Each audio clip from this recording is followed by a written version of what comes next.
আমরা যারা Facebook page চালাই, ফেসবুক পেজ নিয়ে কাজ করি, অথবা ফেসবুক পেজে কাজ করি, একটা ইনকামের চিন্তায় কাজ করি, আমাদের সাথে কন্টেন্ট মনিটাইজেশন পলিসি ইস্যু এবং একজন কন্টেন্ট ক্রিয়েটার দুজনে মিলে একটা কম্পিটিশনে লেগে যায়। কন্টেন্ট ক্রিয়েটার চান পেজের রিচ কিভাবে বাড়াবেন, আর কন্টেন্ট মনিটাইজেশন পলিসি ইস্যু চান পেজের রিচ কিভাবে ডাউন করবেন, যদিও উনি অদৃশ্য। আসসালামু আলাইকুম, কেমন আছেন সবাই?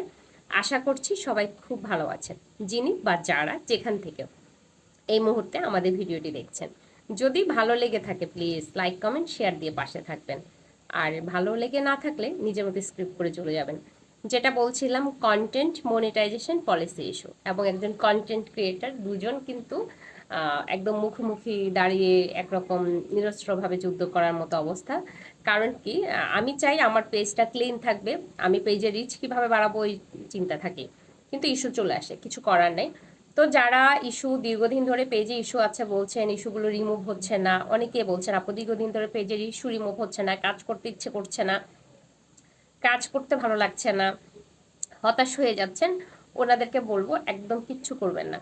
আপনার না সবচেয়ে মানে গুরুত্বপূর্ণ যে সেশনটা সেটা হচ্ছে ধৈর্য ধরে লেগে থাকা। ধৈর্য যদি রাখতে পারেন অ্যাচিভমেন্ট আপনার আসবে।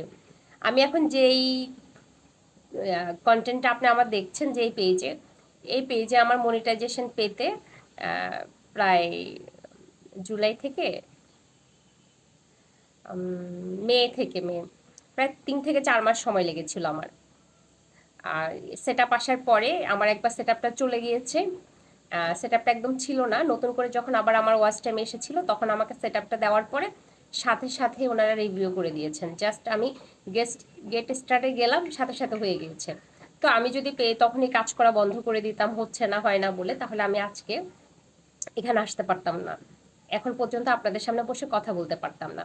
তো একজন কন্টেন্ট ক্রিয়েটর হিসেবে আপনাকে খুব ধৈর্য নিয়ে কাজ করতে হবে, আর আপনাকে মাথায় রাখতে হবে আপনি কাজ করছেন পেজের রিচ বাড়ানোর জন্য, পেজ গ্রো করার জন্য। আর কন্টেন্ট মনিটাইজেশন পলিসি হচ্ছে আপনার বিপরীত সাইড থেকে বিপরীত কম্পিটিটর, উনিও একইভাবে সমান তালে আপনার সাথে এগিয়ে যাচ্ছেন, যে এগিয়ে যাওয়ার চেষ্টা করছেন। তো দুজনের মধ্যে একজনকে তো উইনার হতে হবে।